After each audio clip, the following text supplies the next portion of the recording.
Hello everyone, I hope you are doing good. And in today's class, we will be starting with another topic of the reading of firms and market structure. In the previous two classes, we had done the entire concept about demand, we had done the entire concept about supply. In today's class, we will start with the markets. So what are the different kinds of market? A buyer and a seller. So basically a demand side and a supply side sees how they interact in each kind of market. What are the characteristics of each kind of market? We will be looking into it. Okay. So as you can see the name of the topic, market structure and its characteristics. Okay. So first, in order to understand, we need to understand what is market. So it is given over here, a market is a place where buyers and sellers meet to exchange goods or services or other item. It can be physical or online and involve variety of transactions. So basically, what is a market? A market is a place. Now this place can be either online, digital, or it can be an offline. So offline, you must have gone to your city where there are a lot of shops. You call it a market. Similarly, in online, for example, Amazon is a marketplace. Flipkart is a marketplace. Right, so on and so forth. So a market is a place where buyer and seller are meeting each other. Now this can be either digitally done, online medium, or it can be done physically. Okay. First, where buyer and seller meet. Second, what is the second point? The second point is where goods and services are exchanged. Okay, so basically a buyer is giving, or the demand side is giving money, the supply side is giving the goods or services. Where they there they exchange and the transaction happens. So this is the definition of market. It is very important, right? A market results in establishment of the price of goods and services based on demand and supply. Very important. How is price established?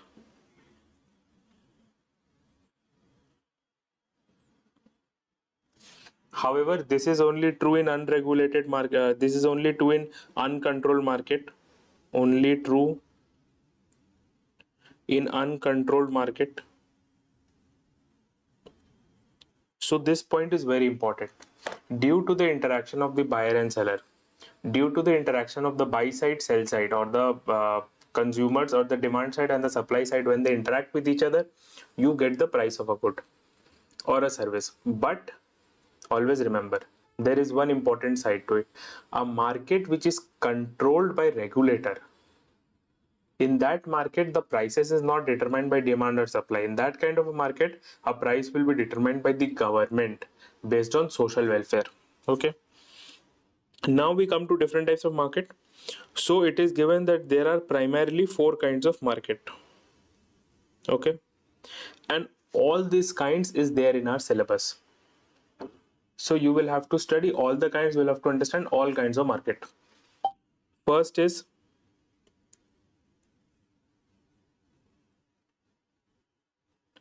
the first kind of market is perfect competition. The second kind of market is monopolistic competition.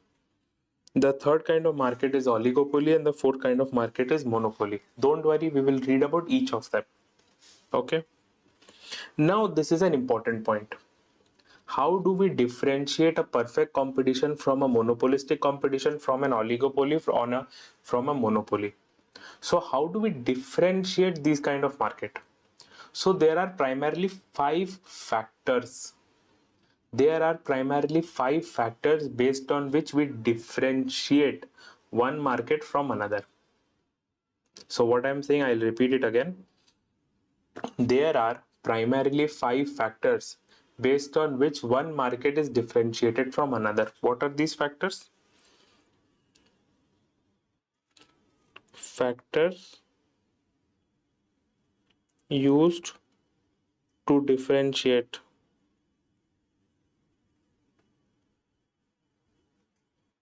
one market from another. Okay. First, number of firms and their relative size. So what does it mean? Number of firms and their relative size means in a market how many sellers are there. So whenever in markets we talk about firms, it is always the supply side.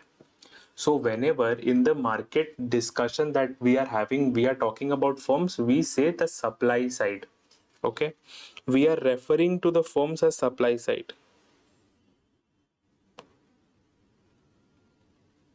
We are referring to the firms as supply side. Okay, differentiation of the product. So over here we are talking about the goods or services that are offered in the market, whether they are separate, whether they are same, whether they are homogeneous, whether they are heterogeneous. The third is the bargaining power of the firm. Again, when we are talking about firm, we are talking about the supply side. So how much bargaining power they have. This is with respect to pricing. Okay, means how much price they can command. The next is the entry and the exit barrier. What does it mean? Again, it is with respect to supply side. What do you mean? It means whether the firms or the supply side can easily enter the market or easily exit the market. And the last is degree of competition or factors other than price. Again, it is important. So how are these firms competing?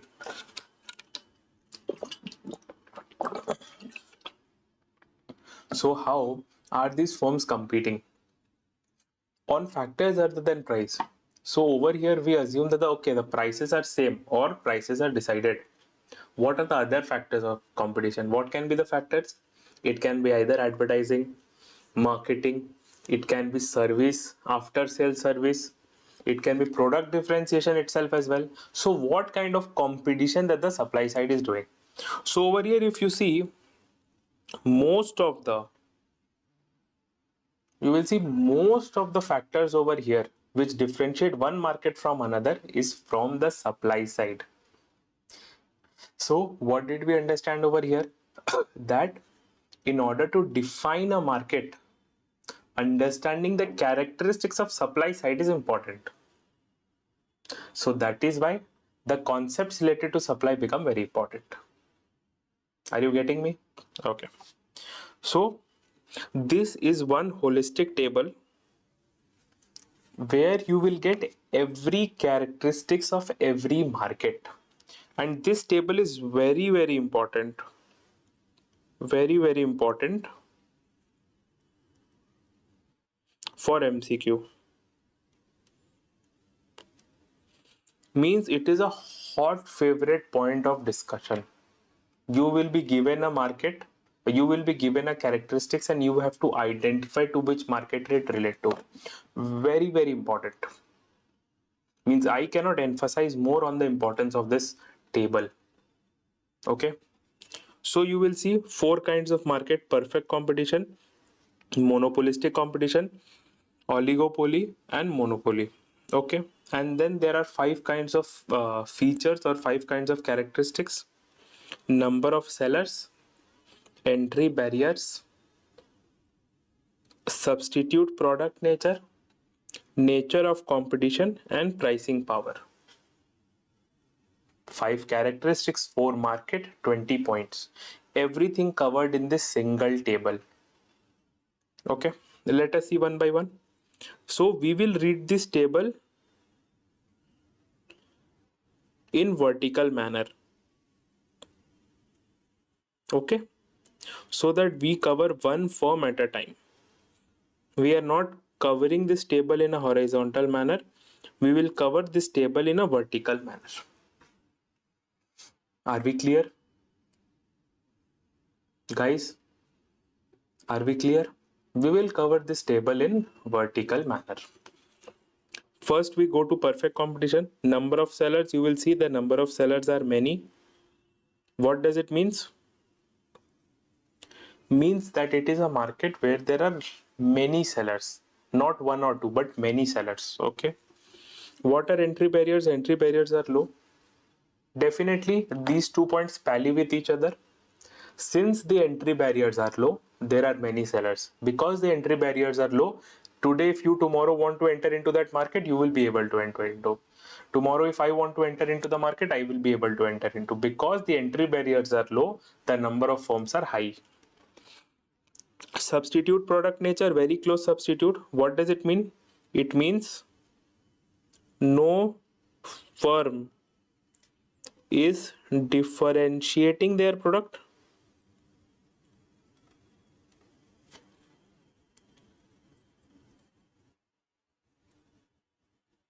For example, like a vegetable market, you take an example of cucumber. If there are 10 sellers in the market, all of them will sell similar kind of cucumber only. What kind of differentiation they can get in cucumber? Similarly, sugar. Except of packaging, what different kind of sugar you can bring in packaging? So if there are 10 players in the market, they will sell same sugar only. Okay. Nature of competition, pricing only. Definitely. Why pricing? Because there is no product differentiation. Product is similar. So what will you compete on? You will compete on pricing. Pricing power, none. Price takers, yes. In perfect competition, the firms, since they are selling similar product, none of them has pricing power. The price will be determined by the interaction of demand and supply. They individually cannot determine the price. Are you getting it? They cannot determine price. Why? Because all of them are selling the same product. None of them has any power. Okay. So this is the feature of perfect competition. Now we come to monopolistic competition. In monopolistic competition, again there is many form. It is like perfect competition. Entry barriers are low. See, in perfect competition it was very low. In monopolistic competition it is low. So you need to understand the number of firms which will operate in a monopolistic competition is lower than the number of firms that would have operated in a perfect competition. Why? Because earlier it was very low, over here it is low. So this kind of questions can trick you in MCQ. If it is mentioned that entry barriers are low, what kind of market it is? Perfect competition, monopolistic competition, oligopoly and monopoly. You have to say it is monopolistic competition, not perfect competition. So this is an important MCQ point. This is an important MCQ point. Okay. Substitute product could substitute, but differentiation exists. Now from here things start to change. From here things start to change. Products are good substitute, but they are differentiated. They are not same, unlike perfect competition. In monopolistic competition, product differentiation exists. Are we getting it? What is the competition? Definitely pricing, but marketing feature as well. How is marketing possible? Because product is different, because features are different. Okay. Pricing power, some. Why there is pricing power, you need to understand. The reason for existence of pricing power is the differentiation in the product. Because since no two products are same, I can claim that my product is superior and has a higher features, and thus I want higher price. Similarly, I can also say that since his product is an inferior product, it is a differentiated product, he is charging a lower price. Since differentiation exists, some sort of power is there. Are we clear? Now we come to oligopoly, few firms. Now here we change the aspect of the market. As compared to many firms in perfect and monopolistic competition, in oligopoly the number of firms are few. Since the firms are few, what will be the entry barrier? Entry barrier will be high. See, entry barrier is high. With respect to substitute, it is good substitute or may be differentiated. Since the number of firms are lower, the either the firms can decide that we will sell the same product. For example, telecom industry in India, there are primarily three players in the market: Vodafone, Airtel and Jio. So they are providing all similar services, 5G. Correct. So either they can decide that they will sell the same product, or they may differentiate a bit. For example, a cement industry in India, there are 6, 7, 8 players basically.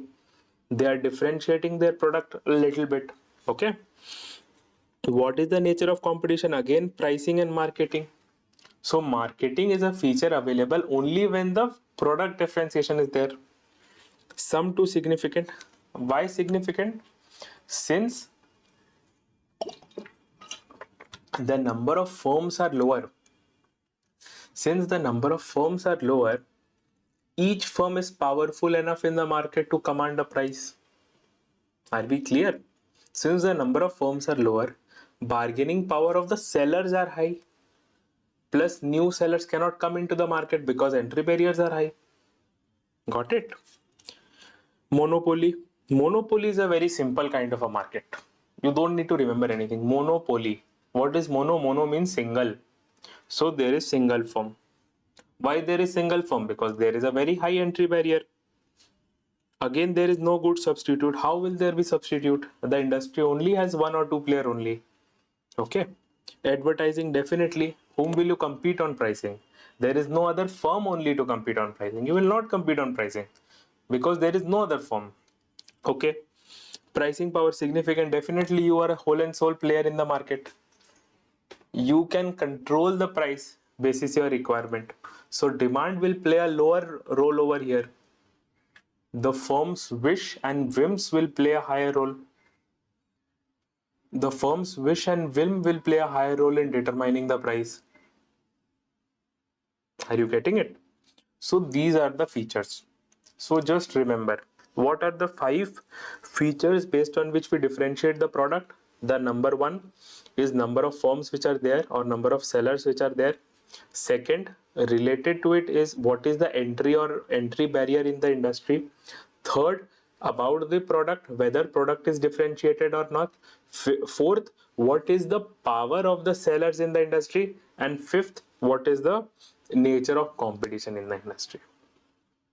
Simple. If you think of these 5 questions, you can identify whether it is a perfect competition, whether it is a monopoly, whether it is an oligopoly, or whether it is a monopolistic competition. Very important, very crisp. This one table will cover all possible MCQs on the type of market. Okay. With this, we have concluded the basic portion.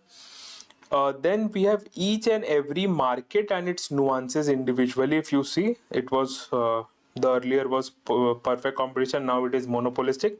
This we will cover one by one as we progress ahead. Till then, happy studying and take care of yourself.